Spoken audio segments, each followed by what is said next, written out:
February 20th, 2011, the day that history was made in the 53rd running of the Great American Race. With the help of one young man who turned 20 years old the day prior and a team that many thought to be forgotten. In just his second start, what he and his team didn't know was that they would be the ones to make history the moment the checkered flag dropped. This is the real Cinderella story in all of motorsports.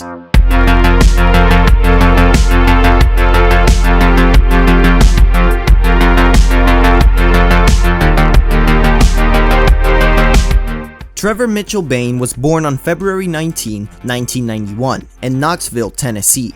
He started racing at the age of 5 in karts, where he won 3 world championships with more than 300 feature wins and 18 total state and track championships in the span of around 8 years. He competed in the Nationwide Series for Michael Waltrip Racing and Roush Fenway Racing in 2010. Bayne moved to the 2010 Sprint Cup Series and raced for the Wood Brothers Racing Team in the Texas 500, starting 28th and finishing 17th, which is pretty good considering he was a rookie and kept the car clean all race. He did so well that the team signed him up to race the 2011 Daytona 500. 2011 was a pivotal year for NASCAR. The car of tomorrow went with yet another change, this time closing the front bumper of the car completely. Many wondered if Jimmie Johnson would win his 6th consecutive championship after Johnson won his 5th straight title the previous year, dominating from 2006 to 2010. Daytona International Speedway was repaved, and it marked the 10-year anniversary of Dale Earnhardt's passing. Tandem drafting was crucial for success in these restrictor plate tracks, with drivers performing the slingshot, a move that would have them time the moment they were gonna pass the car they were pushing to steal the win.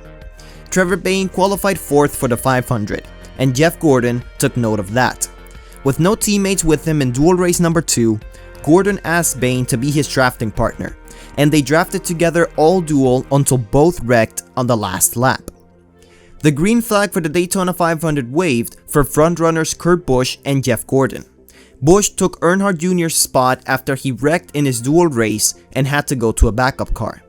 Before the race started, Trevor Bayne prayed for himself and his team, something that commentator Darrell Waltrip heard when he was about to interview Bayne on the pace laps.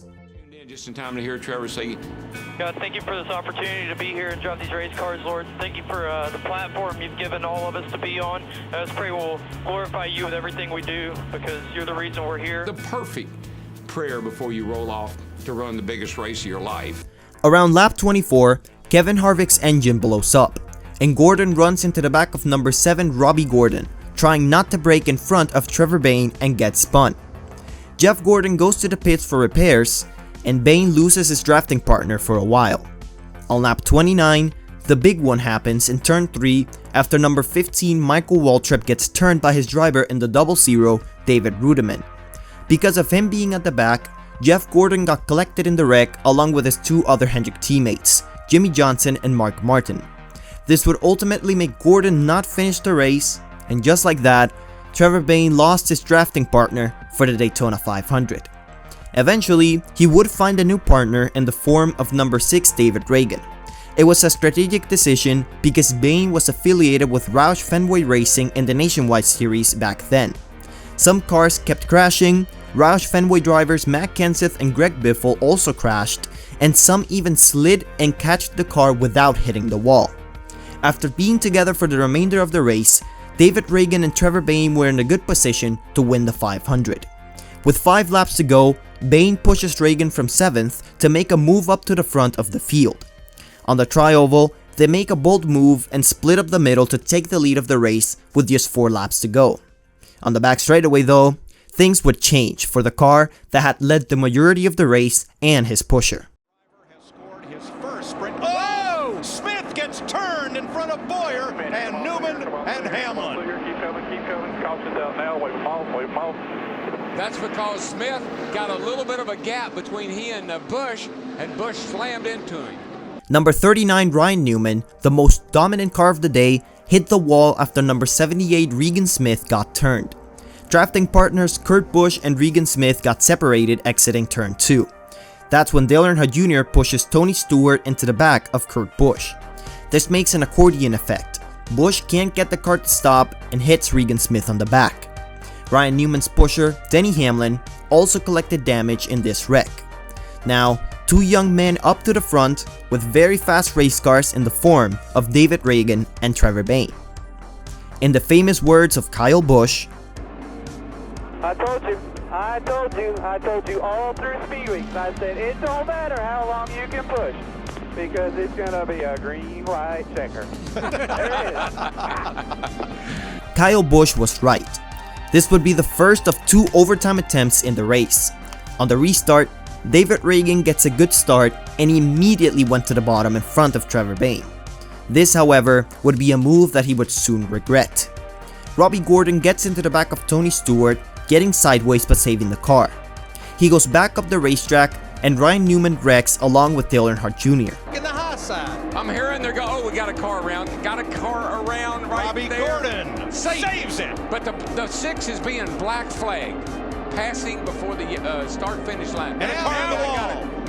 Newman again. Ryan Newman Oh, hit no, the wall. Junior. Truex and Junior. Oh, no, and here's Truex. Caution is out. David Ragan was black flagged for changing lanes before crossing the start-finish line. Ragan apparently didn't know that it was a rule, so he was confused when he got penalized because he said he didn't pass anyone. He was the leader. Because of all this, Trevor Bayne was now the new race leader. His goal in the race was to push someone to the win, not being pushed to the win. Because he was a rookie in just his second start, he expected to be of help to others. He didn't expect to be running up front with a few laps to go, having a chance to win the Daytona 500. And just like that, he lost his second draft partner. Overtime attempt number 2, and Bayne leads the inside with Tony Stewart on his outside. Bayne teams up with number 47 Bobby Labonte and Stewart teams with number 5 Mark Martin. Neither of these 4 drivers have ever won the Daytona 500. Stewart and Martin fade back and Kurt Busch and Juan Pablo Montoya are looking to pass the 2 leaders. Here is the entire final lap. Rookie Trevor Bayne in his second Sprint Cup start will lead them to a white flag with Bobby Labonte. Here comes Kurt Busch and Juan Montoya. Carl Edwards in 5th. And we know Kurt Busch and Montoya is going to make a move. DW, when will they make it? I don't think they're going to make it till turn 4. I mean, we keep hearing about I'm a setting duck when I'm leading this thing. So I guess that makes it 21, a setting duck right now. But we'll see here. That 22 knows how to win from that position. That's where he won the Bud Shootout from. Edwards and Gilliland down to the inside, trying to Where did that 34 come from? try to spoil the party. Oh, my They gosh. spoiled the party for Kurt Busch and Montoya in here. They come through turn 4. Gilliland, former pole sitter of the 500. Edwards has room underneath. Now he pushes Trevor Bayne. It's over. Cinderella. Trevor Bayne is going to win the Daytona 500. Unbelievable. Happy birthday, Trevor Bayne, 20 years old. Are you kidding me? What? That was awesome. That was awesome, Trevor. You are the man, buddy. You are the man. Yes, Trevor, you're indeed the man. With such low experience in the Sprint Cup Series, Trevor Bayne wins his first career race with the Wood brothers, ending up being the prestigious Daytona 500, NASCAR's most important and popular race. It was the first win for the Wood brothers since Elliott Sadler's 2001 win at Bristol, and their first win at Daytona since David Pearson slid through the grass with Richard Petty in 1976. This race saw the most lead changes, the most cautions, and the youngest winner in Daytona, making it a race to be remembered. On one hand, Trevor Bayne helped boost some confidence in the Wood brothers after their previous years didn't go so well, and on the other hand, Trevor Bayne set a name for himself after being the youngest winner ever in Daytona to this day. He accomplished a dream that many kids his age ever dream of, but most importantly, he is the protagonist on Motorsports' real Cinderella story.